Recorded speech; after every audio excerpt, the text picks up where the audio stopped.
Al-Fatihah. A'udzubillahi minasyaitonirrajim. Bismillahirrahmanirrahim. Alhamdulillahi rabbil alamin, arrahmanirrahim, maliki yaumiddin. Iyyaka na'budu wa iyyaka nasta'in. Ihdinas siratal mustaqim. Siratal ladzina an'amta 'alaihim ghairil maghdubi 'alaihim waladdallin. Amin. Assalamualaikum warahmatullahi wabarakatuh. Alhamdulillah wassalatu wassalamu ala asyrafil anbiya wal mursalin wa ala alihi wa ashabihi ajma'in. Rabbi shrah li sadri wa yassir li amri wahlul 'uqdatam min lisani yafqahu qawli. Rabbana zalamna anfusana wa illam taghfir lana wa tarhamna lanakunanna minal khasirin. Alhamdulillah, bersyukur kita kepada Allah Subhanahu wa taala. Hari ini kita sambung lagi bacaan hadis kita yang kita baca pada minggu lepas, hadis yang ke-21. An Abi Malik Al-Haris ibni Asim Al-Ash'ari radhiyallahu anhu qala qala Rasulullah sallallahu alaihi wasallam At-tuhuru syatrul iman walhamdulillah tamla'ul mizan wa subhanallah walhamdulillah tamla'ani au tamla'u ma bainas sama'i wal ard wassalatu nurun wassadaqatu burhan wassabru diya wal qur'anu hujjatul laka au alaika. Kullun nas yaghdu faba'i'un nafsahu famu'tiquha au mubiquha. Rawahu al-Imam Muslim.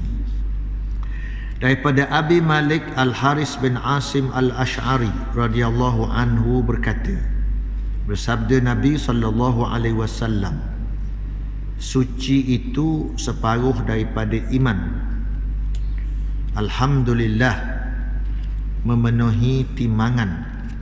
Subhanallah dan alhamdulillah memenuhi antara langit dan bumi. Solat itu adalah cahaya. Sedekah itu adalah bukti. Sabar itu adalah cahaya.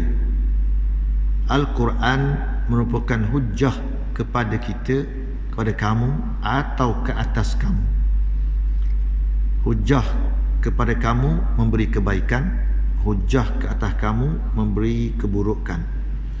Semua orang tiap-tiap pagi dia menjual diri dia, sama ada dia membebaskannya atau dibinasakannya. Kita dah baca tentang hadis ini sebahagiannya, dan malam ni kita akan tengok di sekitar huraian alhamdulillah dan subhanallah. Perkataan alhamdulillah boleh memenuhi timangan. Ini berarti ganjaran atau pahala menyebutnya serta memahami maknanya dan beramal dengan maksudnya adalah memenuhi timangan kebajikan di akhirat kelak. Kita faham perkataan alhamdulillah, sebut dan kita tahu makna dia dan kita beramal dengan dia. Alhamdulillah maknanya segala puji bagi Allah. Lepas tu kita beramal, ya, maknanya buat perkara-perkara yang mengundang dapat kepujian ataupun perkara-perkara yang boleh memuji Allah Subhanahu wa taala. Dianya memberi timangan kebajikan di akhirat nanti. Dunia tak lagi, akhirat nanti. Demikian pula subhanallah, alhamdulillah. Tadi alhamdulillah je, ini gabung dua, subhanallah, alhamdulillah. Ganjarannya memenuhi ruang antara langit dan bumi. Timbangan tu berat dah. Ni memenuhi antara langit dengan bumi. Tak kira berapa luas ruangan itu. Tak kisah. Ruang antara langit dengan bumi itu berapa jarak dia, tak kisah. Sebut je subhanallah, alhamdulillah. Subhanallah, alhamdulillah. Ganjaran dia penuh antara bumi dengan langit. Banyak. Tak, maknanya pemurahnya Allah Subhanahu wa taala. Baiknya Allah Subhanahu wa taala. Mudah-mudah nak beri pahala kepada hamba-Nya yang beriman. Tak payah keluar duit. Tak payah keluar duit 1 sen pun. Tak payah habis minyak kereta. Tak perlu berjalan, keluar tenaga. Cukup duduk. Alhamdulillah. Subhanallah. Alhamdulillah. Allah bagi pahalanya memenuhi ruang antara langit dengan bumi. Allahu Akbar. Allahu Akbar. Mudah-mudah Allah nak bagi. Ini berarti kalau kiranya ganjaran itu dijadikan satu badan. Badan tu maksudnya jisim. Maka badan itu adalah dapat memenuhi ruang tersebut yang menunjukkan betapa banyaknya ganjaran itu diberikan kepada orang yang menyebutnya dengan cara yang sebenar.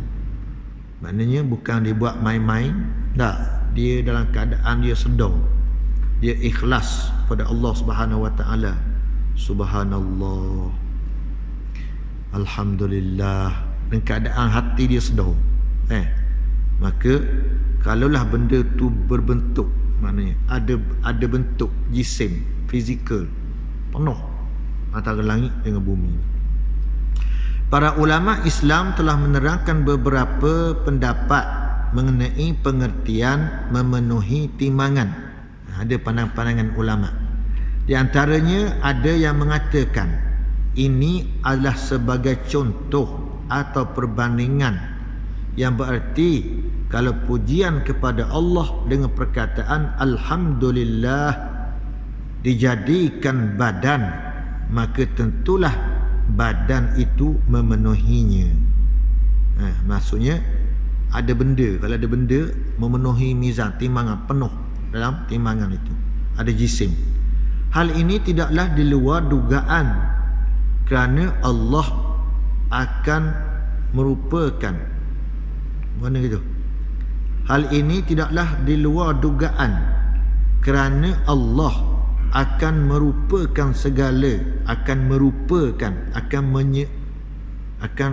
membuat rupa. Payah merupakan. Akan merupakan segala amal anak Adam dan perkataan mereka akan semacam rupa yang dapat dilihat pada hari kiamat. Merupakan tu bukan makna merupakan. Merupakan tu menjasadkan. Merupakan, membentuk rupa. Amalan kita ni Allah akan membentuk rupa hari kiamat. Semayangnya ada rupa bentuk dia, sedekahnya ada rupa bentuk dia, alhamdulillah ada rupa bentuk dia pada hari kiamat, dan akan ditimbangkan amal-amal itu. Maknanya semayang, mana semayang? Tu semayang, mana? Tak nampak. Tak. Semayang, ni pahala seketul, merupa, jadi berupa pahala semayang tu. Ambil timbang dia. Itu maksud dia. Maknanya dia berjisim lah. Rasulullah pernah menegaskan bahawa seberat-berat barang yang diletakkan dalam timbangan ialah budi pekerti yang baik. Nabi pun ada sebut dalam hadis dia. Seberat-berat timbangan ialah ahsanuhum akhlak. Akhlak yang baik. Nak timbang. Maka timbang-timbang itu nak tahu berat tak berat, kenalah ada bentuk dia. Tak. Kalau tak ada bentuk timbang, tak nampak. Boleh belaka, tu kerja Allah belaka. Tak. Tapi nak suruh orang tengok maknanya. Jadi ada bentuk dia. Orang yang beriman didatangi kepadanya oleh amalnya yang baik dalam kuburnya dengan rupanya yang amat baik. Dan orang yang kafir didatangi oleh amalnya dengan rupanya yang sangat buruk. Lagi sebut lagi contohnya dalam kubur. Dalam kubur ada juga rupa bentuk amal-amal kita ni. Semayang, mari bentuk amal dia begini. Comel, puasa, bentuk amal dia begini. Orang kafir, amalan dia mari bentuk rupa yang sangat buruk. Dan ada riwayat yang mengatakan bahawa sembahyang, zakat, puasa dan segala amal kebaikan akan berada di sekeliling mayat dalam kuburnya untuk membelanya. Dan Al-Quran itu mensyafaatkan kepadanya. Memang ada hadis yang menyebutkan ada kok belakang kaki, ada kok kepala, ada kok kanan, ada kok kiri. Semuanya amal-amal kita itu akan membela kita dalam kubur. Allahu Akbar. Itu yang mari orang bayangkan tu. Orang bayangkan tu. Ada Allahumma salli ala Muhammad. Ada orang tarikat. Tasawuf lah maknanya. Dia berceramah. Dalam ceramah dia tu nak suruh anak buah ni kuat ingat kepada guru dia. Ingat kepada guru dia. Kita kena kuat ingatan kepada guru kita ni. Allahu Akbar. Sebab apa? Sebab mati nanti guru kita akan mari membentuk dengan jasad lembaga putih. Lembaga yang putih mari. Bila malaikat maut mari nak tanya, kalau kita kuat hubungan dengan guru kita ni, guru kita akan rekomen, jangan tanyalah orang ni, orang ni geng saya. Mana gitu. Allahu Akbar. Kalau kurang sikit, malaikat tanya, man rabbuka wa man nabiyyuka.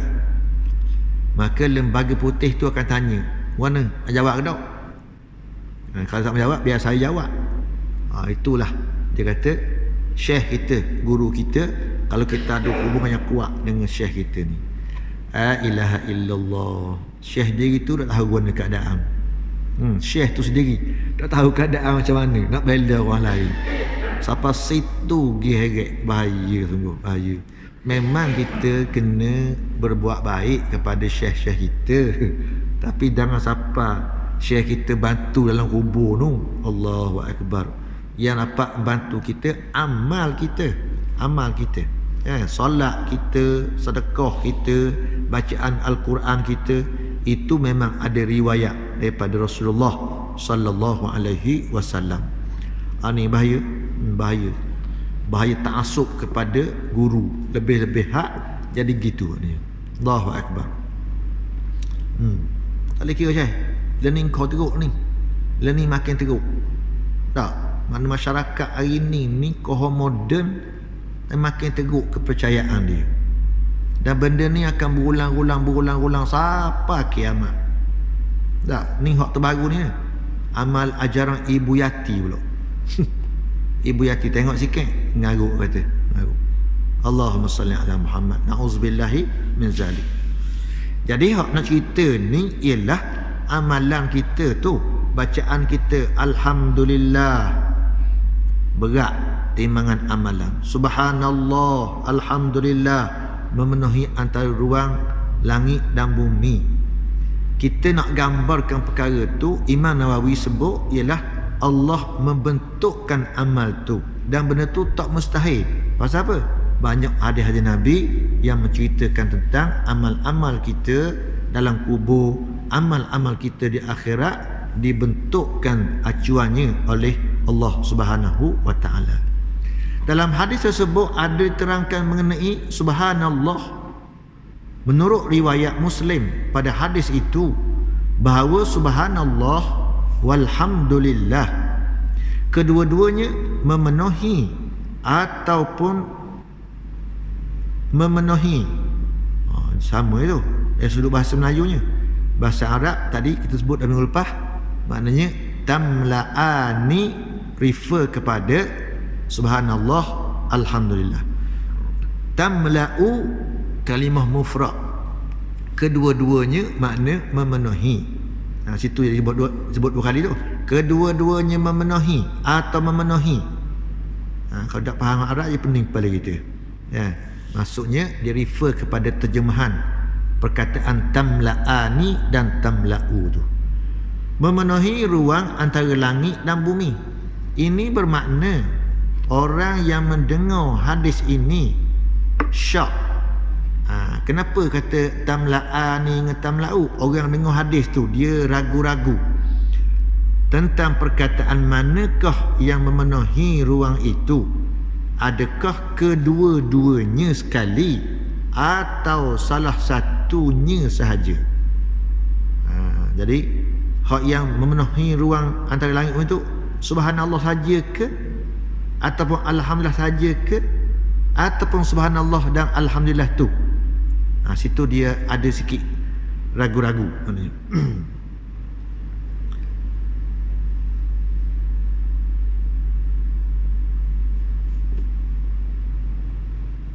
Tidaklah dapat dipastikan, tetapi yang nyata ialah kedua-duanya tasbih dan tahmid. Subhanallah tasbih, alhamdulillah tahmid. Yang pasti kata Imam Nawawi ialah kedua-duanya tasbih dan tahmid dapat memenuhi ruang antara langit dan bumi, dan bahawa tiap-tiap satunya subhanallah ataupun alhamdulillah masing-masing dapat pula memenuhi ruang itu. Di samping tahmid, alhamdulillah itu sendiri memenuhi ganjarannya akan timbangan. Maknanya yang pastinya kedua-dua perkataan itu hebat. Jadi orang dengar hadis ni dia tak berapa cerak.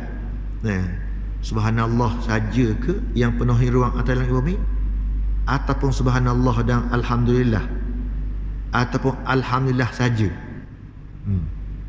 Jadi kita nak baca mana? Baca dua-dua, senang. Tak, baca dua-dua.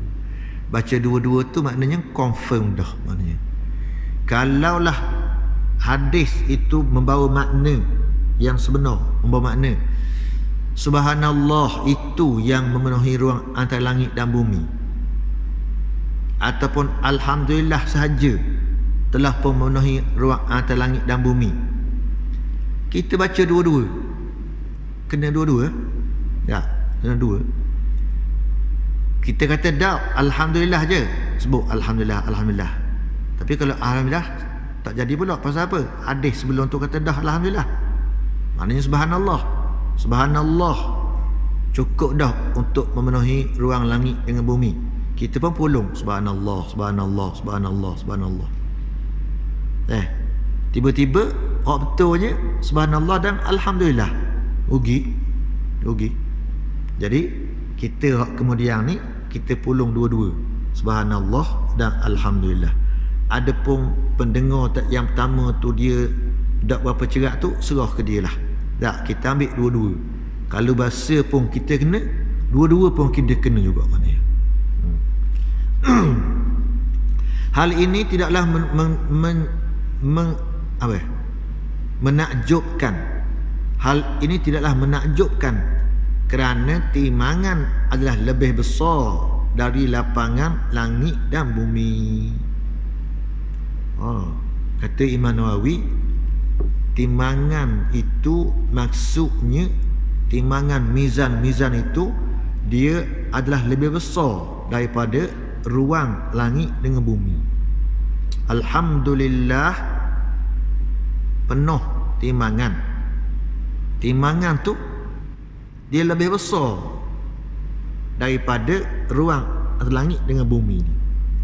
Jadi maksudnya tambah subhanallah, Jadi subhanallah tu dia boleh memenuhi ruang langit dengan bumi. Tak pelik kata Imam Nawawi. Pasal apa? Pada timangan hak pertama tu bersodah. Allahu Akbar. Kita tak boleh bayang lah. Tak boleh bayang.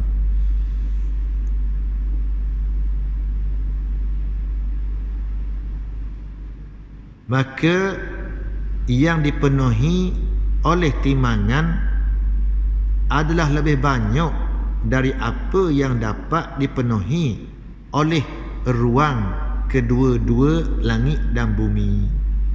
Jadi alhamdulillah tu bersodah. Sebut alhamdulillah dan Allah Akbar itu hanya sebahagian daripada timangan maknanya. Di sini terdapat sedikit perbezaan antara alhamdulillah dengan subhanallah.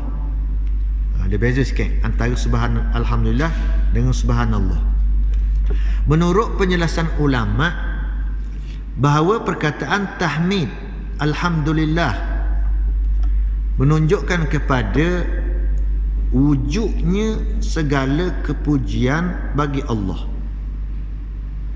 Alhamdulillah artinya segala kepujian itu bagi Allah, termasuk segala sifat kesempurnaan dan segala sifat kebesarannya. Dan kalau dikatakan alhamdulillah, maka dengan tersendiri telah menyatakan atau menetapkan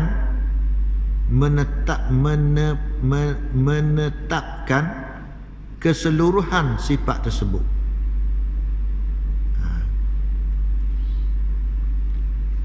Alhamdulillah. Alhamdulillah tu maksudnya maksud dia ialah mempunyai kepujian termasuk semua sifat kesempurnaan dan semua sifat kebesaran. Jadi kalau kita alhamdulillah, maksudnya ialah dia itu sendiri dah menyatakan, mengisbatkan atau menetapkan keseluruhan sifat kebesaran dan kesempurnaan Allah Subhanahu wa taala. Itu yang besar tu maksud dia. Kesucian Allah dari segala kekurangan dan keaiban atau kecederaan sifatnya. Dengan pengertian ini teranglah bahawa alhamdulillah lebih lengkap dan lebih luas maksudnya, dan inilah sebabnya perkataan tasbih itu tidak diucapkan melainkan disertai dengan menyebut perkataan yang menunjukkan kesempurnaan Allah.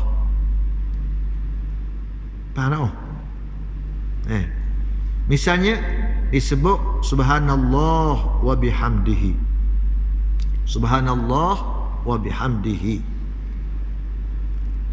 Jadi nak sebut subhanallah tu disertakan sekali dengan sifat ataupun yang menunjukkan tentang kesempurnaan Allah. Subhanallah wa bihamdihi. Maha suci Allah dan segala puji baginya. Subhanallah walillahil hamd. Subhanallah walillahil hamd. Maha suci Allah dan bagi Allah segala kepujian. Subhanallah walhamdulillah. Maha suci Allah dan segala puji bagi Allah. Dan subhanallah al-azim. Maha suci Allah yang bersifat dengan sifat yang agung. Itu maknanya perkataan beza antara subhanallah dan alhamdulillah. Perkataan alhamdulillah itu bawa maksud maknanya ialah tentang sifat kesempurnaan dan kebesaran Allah. Alhamdulillah beri maksud itu. Tapi subhanallah biasanya diungkap disertai juga dengan perkataan alhamdulillah. Sebab itulah maknanya perkataan alhamdulillah itu ganjaran pahalanya ialah memenuhi ruang timangan. Subhanallah memenuhi ruang antara langit dengan bumi. Ruang antara langit dengan bumi lebih kecil daripada ruang timbangan. Itu dia, beza dia. Jadi dikaitkan sini, biasanya Nabi dia ucapkan dia sebut tentang subhanallah, subhanallah wa bihamdihi subhanallahil azim. Tak, itu yang Nabi sebut tu, subhanallah wa bihamdihi subhanallahil azim, kalimatani khafifatani fil lisan saqilatani fil mizan. Dua perkataan yang ringan di lidah dan berat pada timbangan. Saqilatani fil mizan, subhanallah wa bihamdihi subhanallah al-azim. Dan ada juga disebut subhanallah walillahil hamd, subhanallah walillahil hamd. Dia tak berhenti kat subhanallah je. Biasanya kat subhanallah ni kita ucap terkejut, subhanallah saja gitu. Tak, tapi ucapan penuhnya subhanallah walillahil hamd. Itu beza antara perkataan subhanallah dan alhamdulillah menurut Imam An-Nawawi rahimahullah. Habis dah. Jadi iyalah besarlah pahala dia sebab puji Allah Subhanahu wa taala. Sebab memuji dan membesarkan Allah Subhanahu wa taala. Ada hadis yang lain, tak? Ada yang lain. Sehingga malaikat sendiri pun tak tahu nak tulis pahala. Bila seorang hamba disebut Allahumma salli ala Muhammad, ya Rabbi lakal hamdu kama yanbaghi li jalali wajhika wa azimi sultanik.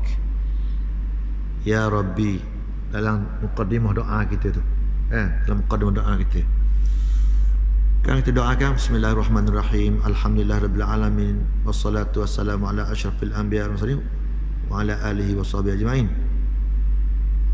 Mana? Alhamdulillah. Ya Rabbi lakal hamdu kama yanbaghi li jalali wajhika wa azimi sultanik. Ya Rabbana lakal hamdu kama yanbaghi.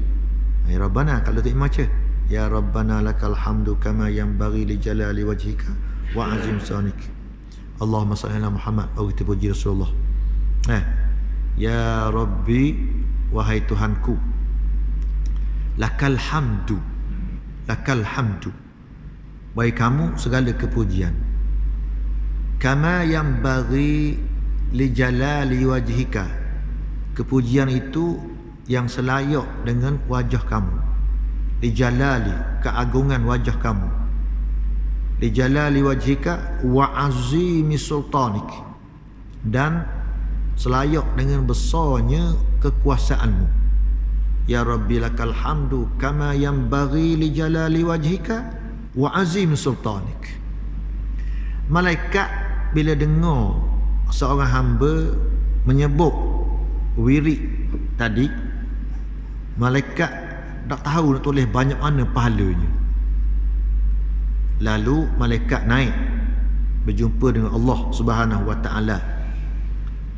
Dia sebut, ya Allah, hamba-Mu berkata sekian-sekian. Dan Allah tanya malaikat, maza qala abdi, apa yang hamba-Ku kata? Wa huwa a'lamu bima yaquluhul abdu, sedangkan Allah tahu apa yang hamba dia sebut. Malaikat ulang, qala abduk ya Rabbi lakal hamdu kama yanbaghi li jalali wajhika wa azim sultanik. Ulang balik, Allah kata uktub kama qala abdi, tulis apa yang hamba-Ku sebut, wa ana ajzi bih, aku yang akan memberi pahala kepadanya. Siapa tunjuk besarnya perkataan memuja dan memuji Allah Subhanahu wa taala. Dan zikir-zikir begitu tak perlu kepada modal yang besar, duduk sesaja, naik kereta dan sebagainya, bacalah subhanallah walhamdulillah, alhamdulillah, alhamdulillah dan sebagainya. Allahu akbar. Yang kedua, sembahyang, sedekah dan sabar. Kemudian Rasulullah sallallahu alaihi wasallam menerangkan lagi bahawa sembahyang itu ialah cahaya. Cahaya yang menerangkan jalan hidup yang sebenarnya. Cahaya bagi orang yang mengerjakannya dalam dunia dan akhirat.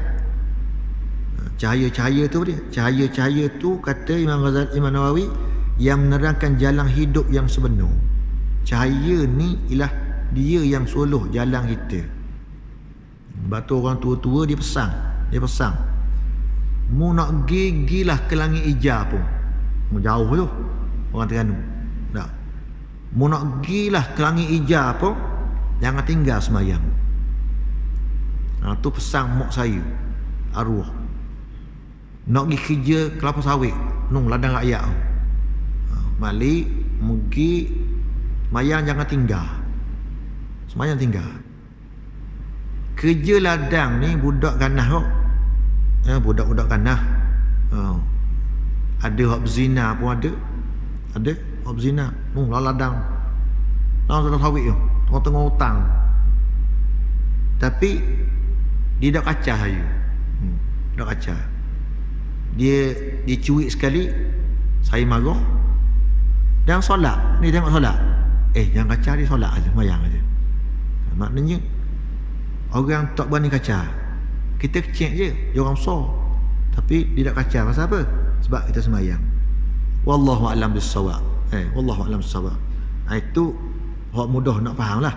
Tapi solat ni sebenarnya kalau kita faham, dia akan menghalang kita daripada buat benda-benda yang dilarang oleh Allah Subhanahu wa taala. Inna salata tanha anil fahsya wal munkar. Fahsya ialah yang berkait dengan seks. Munkar ni benda-benda yang dilarang. Maknanya dua-dua tak boleh, tak terlibat. Orang semayang sepatutnya dia tak berzina. Orang semayang sepatutnya dia tak buat benda-benda yang haram. Sebab apa? Solat tu memberi cahaya kepadanya, salat. Dan dia malu kepada Allah Ta'ala. Allahu Akbar, menghadap Allah. Lepas tu makan rasuah, malu. Tak, dia semayang menghadap Allah Ta'ala, kayak gigi berzina pula, malu. Dia cahaya sebenarnya. Allahu Akbar. Cahaya bagi orang yang mengerjakannya dalam dunia dan akhirat. Di dunia boleh cahaya dah. Ambil air semayang tu muka bercahaya dah. Ambil wuduk tu muka bercahaya. Di akhirat sama juga, kesan air wuduk itu bercahaya muka orang yang ambil wuduk. Akhirat ada hadis-hadis yang menyebut. Dan Rasulullah sallallahu alaihi wasallam pernah menerangkan bahawa barang siapa yang memelihara solat, Allah baginya cahaya dan alasan dan kelepasan pada hari kiamat. Dan barang siapa tidak memeliharakannya, tidaklah ada cahaya baginya, tidak ada baginya alasan, yakni hujjah dan kelepasan, dan adalah ia pada hari kiamat bersama Fir'aun, Haman, Qarun dan Ubay bin Khalaf. Ada hadis Nabi yang bermaksud orang yang jaga solat ni ada cahaya. Orang jaga solat ini ada dalil, bukti, alasan dan kelepasan pada hari kiamat. Orang yang tak solat, tak jaga solat ni tak ada cahaya.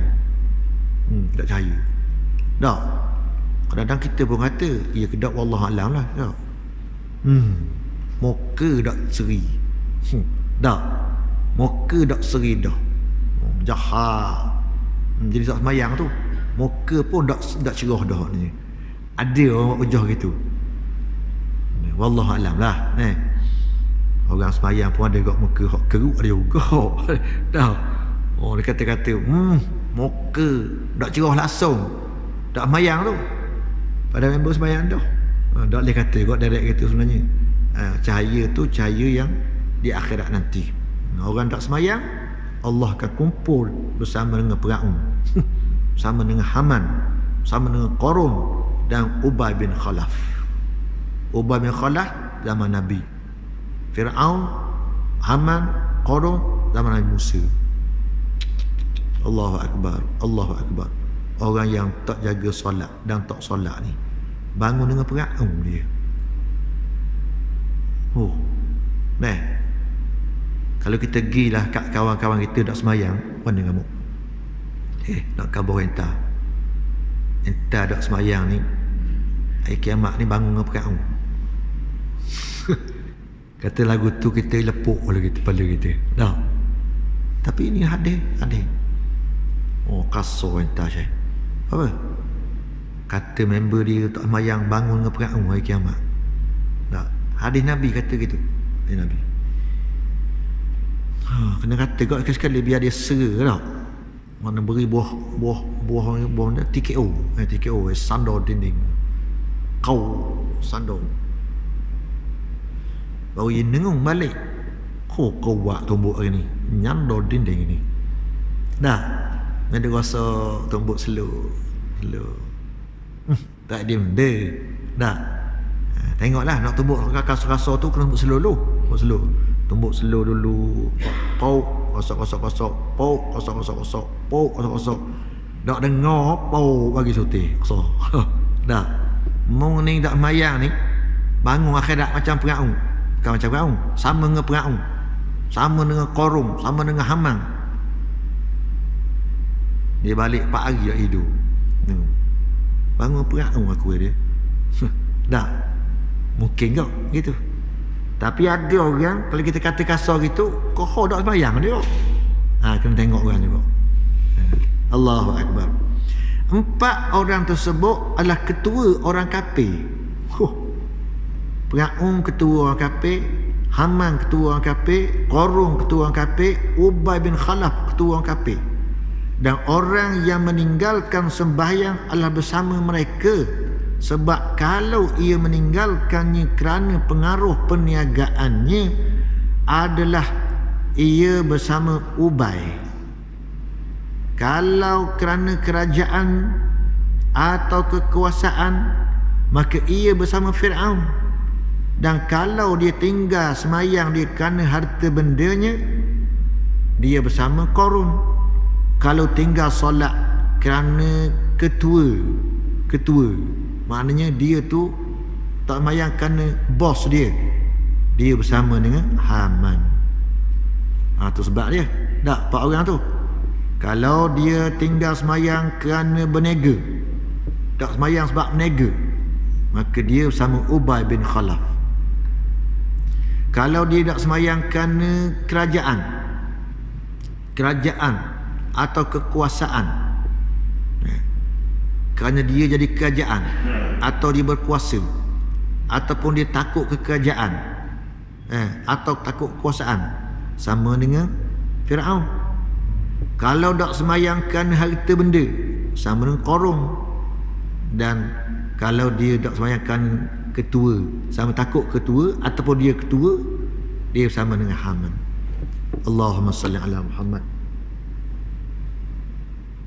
Sikit lagi. Setelah Rasulullah SAW mengatakan bahawa sembahyang adalah cahaya, sebaliknya tiada sembahyang, tiada cahaya, maka diterangkan pula bahawa sedekah, iaitu zakat, adalah keterangan atau alasan wujudnya iman bagi seseorang. Sedekah-sedekah ni ialah dalil hujah kepada wujudnya iman. Tadi ada doktor apa benda tadi, ada program UAE tadi.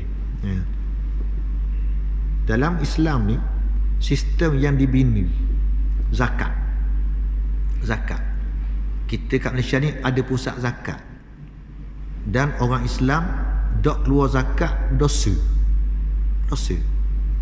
Okey, kita pun kata tengok Islam comel, ada zakat. Maknanya umat Islam ni umat yang baik, yang menyumbang, infak sebagai harta kepada orang lain. Kita tengok orang kafir pun yang bukan Islam pun dia menyumbang juga. Ya, dia menyumbang juga. Mereka juga tengok orang yang susah rasa kesian juga. Orang kafir, orang putih pergi negara-negara miskin, mereka pun menyumbang banyak juga, mengorbankan harta benda dia. Anda tanya doktor, profesor tu tanya, apa benda Islam? Apa hebat Islamnya kalau kita buat benda orang lain buat juga? Jawapan dia ialah sistem ambil duit zakat ni, mewajibkan zakat ni hanya ada dalam Islam je. Agama lain ada? Ada. Dalam Islam je ada satu syariat, satu sistem, ialah sistem untuk bantu orang lain. Islam je. Yang lain, agama lain tu mereka hanya dibuat oleh individu, bukan sistem agama dia dah. Atas peribadi, orang ni rasa siang diberi, orang ni rasa ada duit nak sumbang, dia sumbang. Dia bukan sistem. Kita sistem. Islam tu sistem, nizam kita. Itu hebatnya Islam. Dan sehingga Allah Subhanahu Wa Taala menyebut orang yang tak rasa simpati kepada orang susah ni, orang miskin ni, ialah orang yang membohongi agama. Ara'aital ladzi yukadzibu bid-din fadzalikal ladzi yad'ul yatim wala ara'aital ladzi yukadzibu bid-din fala ana kalau baca sekarang tak ingat apa. Ara'aital ladzi yukadzibu bid-din fadzalikal ladzi yad'ul yatim.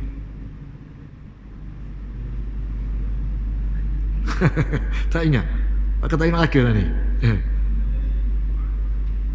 Maksudnya ialah, tahu tak, orang yang membohongi agama. Sahabat faham orang membohongi agama ni ialah orang kafir, orang tak sembahyang. Tak. Allah kata fazalikal ladzi yad'ul yatim, orang yang mengherdik anak yatim. Fazalikal ladzi yad'ul yatim wala yahuddu ala ta'amil miskin. Dan dia tak bagi makan orang miskin. Maknanya sampai dikira orang yang membohongi agama. Zakat, antaranya ialah zakat untuk nak mengurangkan rasa terikat kita kepada harta benda kita tu. Wujudnya iman bagi seseorang, terujinya iman dan terbukti keterangan dan dalil adanya dengan zakat harta benda atau wang ringgit, satu-satunya mata benda yang sangat-sangat dicintai oleh seseorang. Duit-duit ni jaga, orang suka sangat, sayang sangat. Sekiranya seorang dapat mengeluarkan zakatnya dengan ikhlas, tanda imannya masih kuat. Zakat-zakat ni orang dah tahu duit kita berapa ada. Kita tahu duit kita ada. Walaupun letak dalam bank, orang tahu. Dia tahu, dia tengok nama-nama je tak kenal dengan orang. Kita tahu. Jadi kita ada 30,000. 30,000 apa ya? 25 riyal, 75 riyal je. 30,000 duit zakatnya RM75. 1,000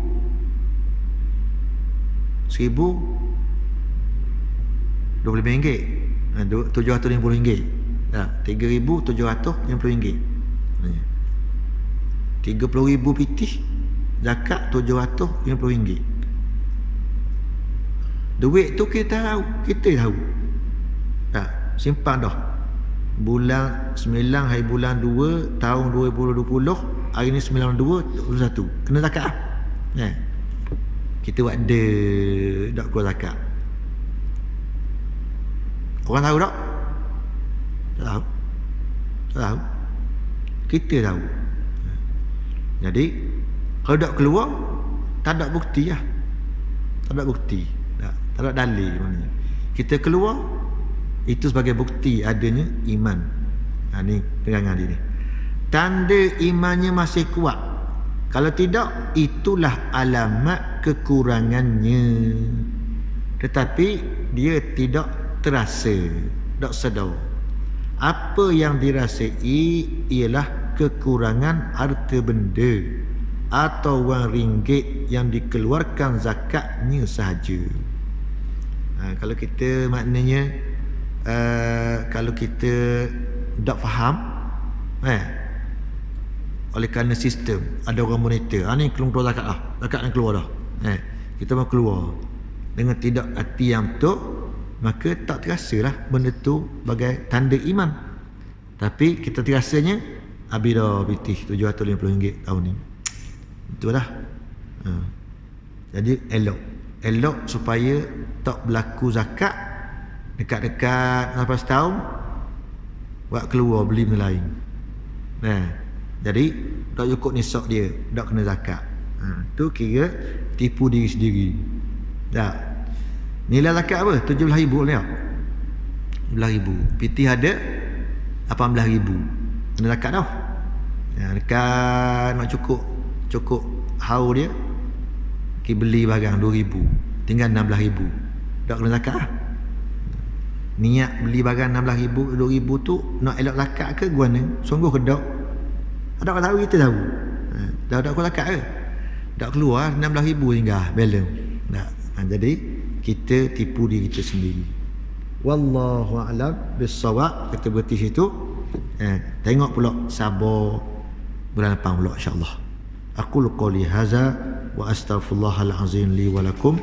Wassalamualaikum warahmatullahi wabarakatuh. Bismillahirrahmanirrahim. Wal 'asr innal insana lafi khusr illa allazina amanu wa 'amilus solihat wa tawasaw bil haqqi wa tawasaw bis sabr. Subhanakallahumma bihamdik asyhadu an la ilaha illa anta astaghfiruka wa atubu ilaik. Assalamualaikum warahmatullahi wabarakatuh.